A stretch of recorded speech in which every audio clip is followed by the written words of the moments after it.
एक सुनसान टापू समुंदर के बीचों बीच, जहां ना कोई पहुंच सकता है और ना कोई लौट सकता है।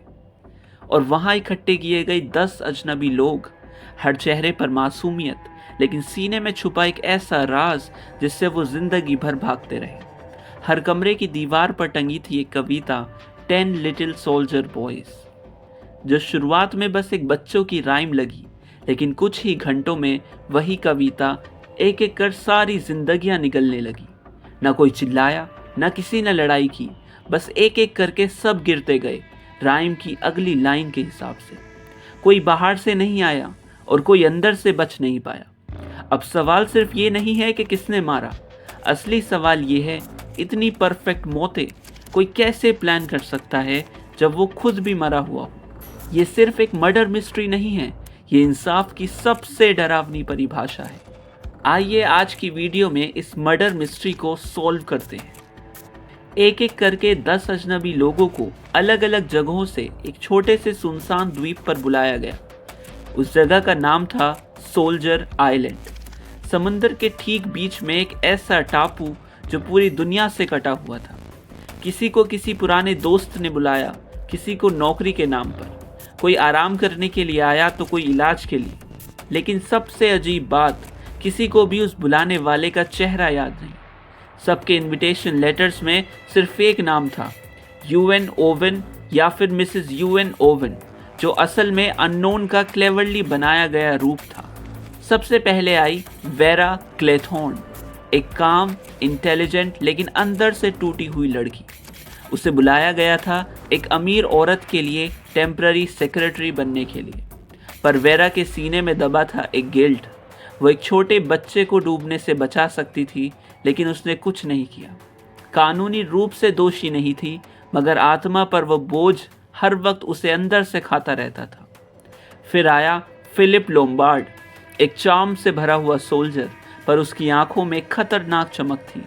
उसने पैसे लेकर सोल्जर आइलैंड का निमंत्रण स्वीकार किया, पर असल वजह कुछ और थी। उसने अतीत में अफ्रीका में 21 आदिवासियों को मरने के लिए छोड़ दिया था।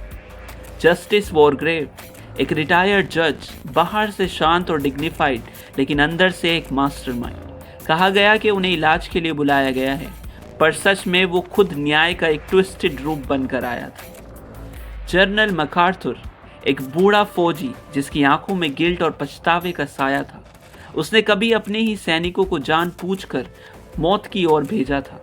अब वो इस इनविटेशन को मानता था अपनी आखिरी छुट्टी की तरह। डॉक्टर आर्मस्ट्रॉन्ग, एक नामी डॉक्टर लेकिन शराब का आदी। उससे एक महिला की मौत हुई थी जब वो शराब के नशे में ऑपरेशन कर रहा था। अब उसे आइलैंड पर बुलाया गया इलाज देने के लिए, पर शायद उसकी असली सज़ा यहीं से शुरू होती है। टोनी मार्टन, एक हैंडसम बिगड़ा हुआ अमीर लड़का जिसने गाड़ी से 2 बच्चों को कुचल दिया था। कोई गिल्ट नहीं, बस पार्टी, ड्रिंक और थ्रिल के लिए आया था, पर पहली मौत उसी की होनी थी। एमिली ब्रैट, एक सख्त धार्मिक औरत जो खुद को पवित्र मानती थी। उसने अपनी नौकरानी को तानों से इतना तोड़ दिया कि लड़की ने आत्महत्या कर ली। एमिली को अफसोस नहीं था, बल्कि वो इसे पापियों की सज़ा मानती थी। विलियम ब्लॉर, एक पूर्व पुलिस ऑफिसर जो अब प्राइवेट डिटेक्टिव बन चुका था। उसे भेजा गया था आइलैंड पर सस्पिशियस लोगों पर नज़र रखने के लिए, लेकिन उसके भी दामन पर एक दाग था। उसने एक बेकसूर इंसान को झूठी गवाही देकर जेल भिजवाया था।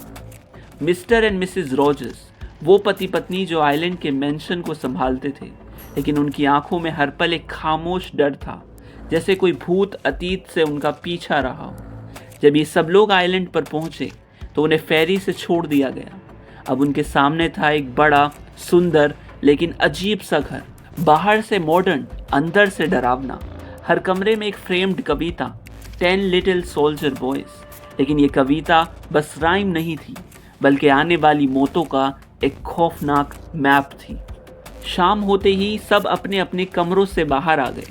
खाना बहुत अच्छा बना था, एकदम शाही, जैसे किसी 5 स्टार होटल में हो।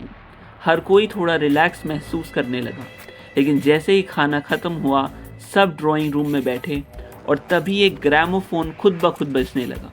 किसी ने उसे ऑन नहीं किया था और फिर उस ग्रामोफोन से आई एक आवाज़, ठंडी, सख्त और न्याय जैसी भरी आवाज़, जैसे कोई अदालत में फैसला सुना रहा हो। उस आवाज़ ने एक एक करके हर मेहमान का नाम लिया और उन पर हत्या का आरोप लगाया। वेरा क्लेथोर, तुमने एक मासूम बच्चे को डूबने दिया। फिलिप लोम्बार्ड, तुमने 21 आदिवासियों को भूखा मरने छोड़ दिया। डॉक्टर आर्मस्ट्रॉन्ग, तुमने नशे में एक औरत की जान ली। एमिली ब्रैट, तुमने अपनी नौकरानी को आत्महत्या तक धकेला। विलियम ब्लॉर, तुमने झूठ बोलकर एक निर्दोष को जेल भिजवा दिया। वॉरग्रेव, तुमने एक बेगुनाह को फांसी पर चढ़ाया और बाकियों के गुनाह भी इस टेप पर दर्ज थे। सबकी रूह कांप उठी, कुछ चुपचाप, कुछ गुस्से में, कुछ तो डर से फ्रीज हो गए। टोनी मार्टन ने कहा, ये तो मजाक है, लेकिन वेरा की आंखों में डर था और वॉरग्रेव बस शांत बैठा था, जैसे कुछ एनालाइज कर रहा। मिस्टर रॉजर्स ने सफाई दी, उसे बस आदेश मिला था ग्रामोफोन प्ले करने का। उसे मालूम नहीं था कि उसमें क्या रिकॉर्ड है, पर उस कमरे में अब कोई भी पहले जैसा नहीं था। उस रात सब अपने कमरों में गए, लेकिन किसी को नींद नहीं आई। हर किसी के दिमाग में एक ही सवाल घूम रहा था, क्या ये कोई प्लान है? क्या हमें सज़ा देने के लिए यहाँ बुलाया गया है? और फिर सुबह राइम की पहली लाइन सच हो गई। 10 little soldiers boys went out to dine, one choked his little self and then they were 9। Tony Marton ने ड्रिंक ली और कुछ ही सेकंड्स में वहीं गिर पड़ा। डॉक्टर आर्मस्ट्रॉन्ग ने चेक किया, वो जहर से मरा था। सब डर से कांप गए, ये कैसे हो सकता था? कोई बाहर से नहीं आया, किलर उन्हीं में से एक था। और राइम में ये साफ लिखा था, वन चोक्ड हिमसेल्फ, और वैसे ही टोनी मरा। अब सबकी निगाहें डाइनिंग टेबल पर गई, जहां 10 छोटे सोल्जर फिगरीन्स रखे थे। अब सिर्फ 9 बचे थे। टोनी मार्टन की मौत के बाद सबके होश उड़ चुके थे। एक जवान सेहतमंद लड़का जो अभी कुछ मिनट पहले तक हंस रहा था, अचानक मर गया। अब डर मजाक नहीं रहा था, अब डर सच था। अगली सुबह एक और सदमा। मिसिस रॉजर्स अपने बिस्तर से नहीं उठी, शरीर एकदम शांत, चेहरा भी। डॉक्टर ने बताया शायद स्लीपिंग पिल्स की ओवरडोज से मौत हुई है। और फिर सबकी नज़र गई राइम की दूसरी लाइन पर। 9 little soldiers boys sat up very late, one overslept himself and then they were 8। Mrs Rogers overslept herself. अब सिर्फ 8 बचे थे और डाइनिंग टेबल से एक और सोल्जर फिगरीन गायब था। डर अब हर कोने में घुल चुका था। जनरल मकार्थुर जो पहले चुप था, अब पूरी तरह विथड्रॉन हो चुका था। वो समंदर के किनारे एक बेंच पर घंटों बैठे रहता था। उसकी आंखें गिल्ट में डूबी हुई थी। एक दिन उसने वेरा से कहा, हम सब यहाँ मरने आए हैं, कोई वापस नहीं जाएगा। वेरा सिहर उठी, लेकिन जल्द ही उसकी बात सच निकली। उसी दिन दोपहर में जनरल मकार्थुर का शव मिला। बेंच पर उसके सिर पर किसी भारी चीज से वार हुआ था। राइम की तीसरी लाइन थी, 8 little soldier boys traveling in Devon, one said he would stay there and then there were 7। मकार्थुर वहीं रुक गया था हमेशा के लिए। अब आइलैंड पर सिर्फ 7 लोग बचे थे और हर कोई बाकी सभी पर शक कर रहा था। अगली सुबह मिस्टर रॉजर्स, जो हर दिन सबसे पहले उठता था, आज सुबह लकड़ी काटते हुए मरा हुआ मिला। उसके सिर पर एक्स से वार किया गया था। और rhyme, 7 little soldier boys chopping up sticks, one chopped himself in halves and then there were 6।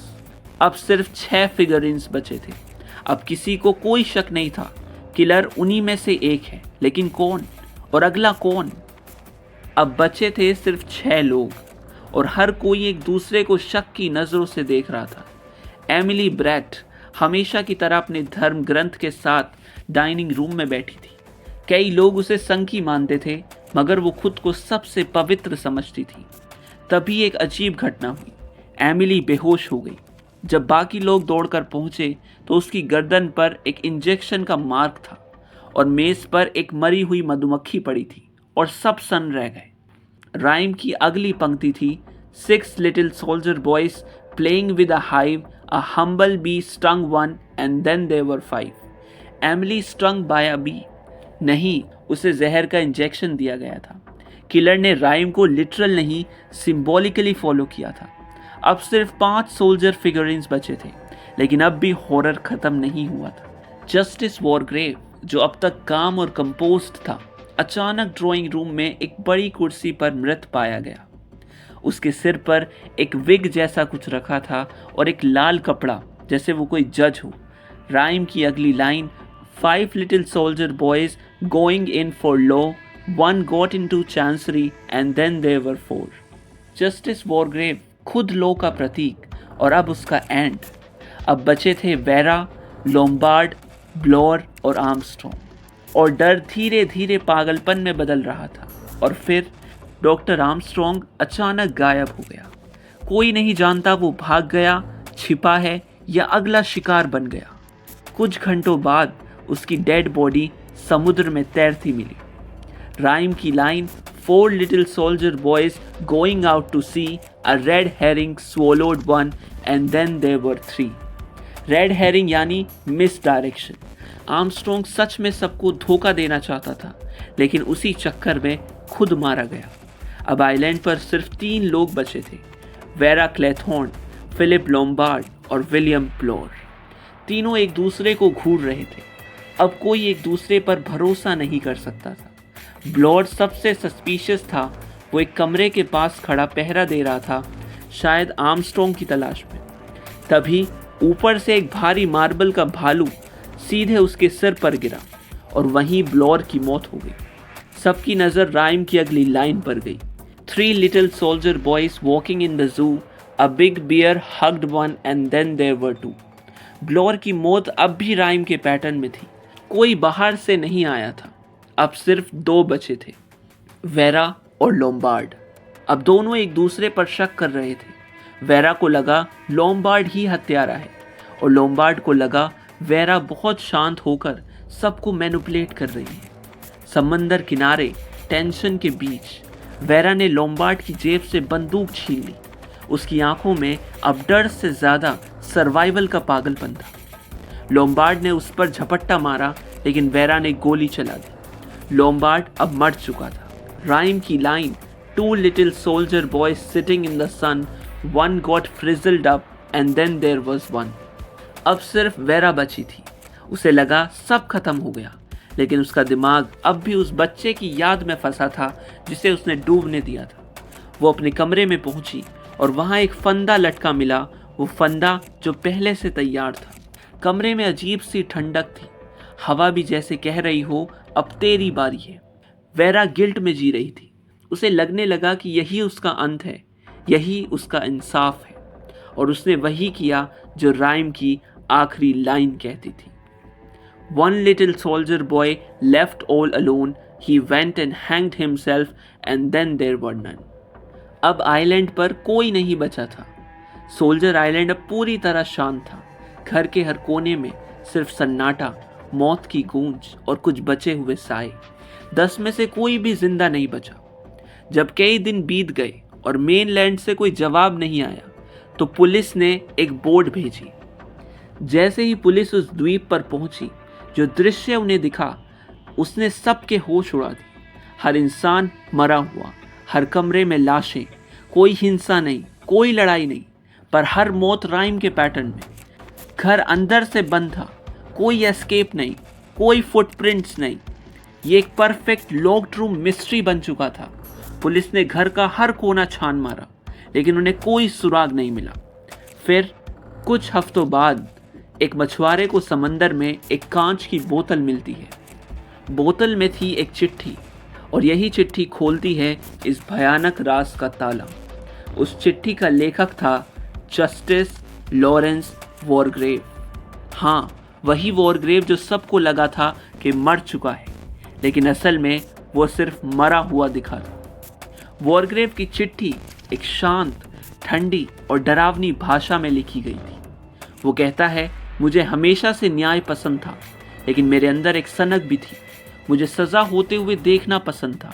कानून के बाहर रहकर मैं न्याय का एक नया रूप बनाना चाहता था। उसने बताया कि उसके सामने ऐसे कई केस आए जहां अपराधी सबूतों की कमी से बच निकले, और तभी उसने तय किया मैं ऐसे लोगों को खुद सजा दूंगा राइम के पैटर्न में बिना किसी गलती के। वॉरग्रेव की चिट्ठी एक ऐसे आदमी की थी जो खुद को भगवान तो नहीं मानता, लेकिन मानता है कि जब सिस्टम फेल हो जाए तो किसी को तो लाइन खींचनी होगी सही और गलत के बीच। उसने लिखा, मैं जानता था कि मैं एक हत्यारा बन रहा हूँ, लेकिन मैं सिर्फ उन्हीं को मारूंगा जिनके गुनाह असली थे, मगर जो कानून की पकड़ से बच निकले थे। उसने सोल्जर आइलैंड को इसलिए चुना क्योंकि वहां से कोई भाग नहीं सकता था, और उसने हर व्यक्ति को बड़ी सोच समझ के साथ बुलाया। हर किसी के अंदर एक गुनाह, एक ग्लानि, एक कमजोरी थी। उसने खुद को पहले मरा हुआ दिखाया आर्मस्ट्रॉन्ग की मदद लेकर। उसने आर्मस्ट्रॉन्ग को भरोसे में लिया, हम किलर को पकड़ने का नाटक करेंगे, और उसी नाटक में वॉरग्रेव ने उसे धोखा दे दिया और मार दिया। अब वॉरग्रेव छिप गया घर के एक ऐसे कोने में जहां कोई नहीं जा सकता था। वहीं से उसने हर मौत की टाइमिंग प्लान की, हर फिगरिन को चुपचाप हटाया और राइम को स्टेप बाय स्टेप जिंदा किया। वेरा की मौत भी एक चाल थी। वॉरग्रेव जानता था कि वेरा गिल्ट से टूटी हुई है। उसने जानबूझकर उसके कमरे में फंदा तैयार किया, दरवाज़ा खुला छोड़ा, हवा में वही ठंड घोल दी, ताकि जब वेरा अकेली बचे तो उसका पछतावा उसे उसी फंदे तक ले जाए। और हुआ भी वही। अब जब सब मर चुके थे, वॉरग्रेव का मिशन पूरा हो गया था, लेकिन उसने खुद से एक वादा किया था, मैं भी मरूंगा, पर इस तरह कि कोई मेरी प्लानिंग को समझ ना पाए। उसने बंदूक को एक पेच और धागे से बांधा ताकि गोली चलने के बाद सब कुछ बिखर जाए और लगे कि उसकी भी हत्या हुई है। लेकिन आखिरी में उसने ये चिट्ठी लिखी, एक बोतल में बंद करके समुंदर को सौंप दी। शायद इसलिए क्योंकि कहीं ना कहीं वो चाहता था कि कोई तो उसका सच जाने। और यही था 10 लिटिल सोल्जर बॉयज। कोई नहीं बचा। जस्टिस वॉरग्रेव ने राइम को सच कर दिखाया। हर कत्ल पोइट्री की तरह साफ, हर मौत एक सज़ा। पर अब सवाल आपसे, ये इंसाफ था या एक पागलपन, कानून का विस्तार या उसकी तबाही? ऐसी और कहानियाँ चाहिए तो वही करना जो राइम के बाद बचा कोई नहीं कर पाया। इस चैनल को सब्सक्राइब ज़रूर कर लेना।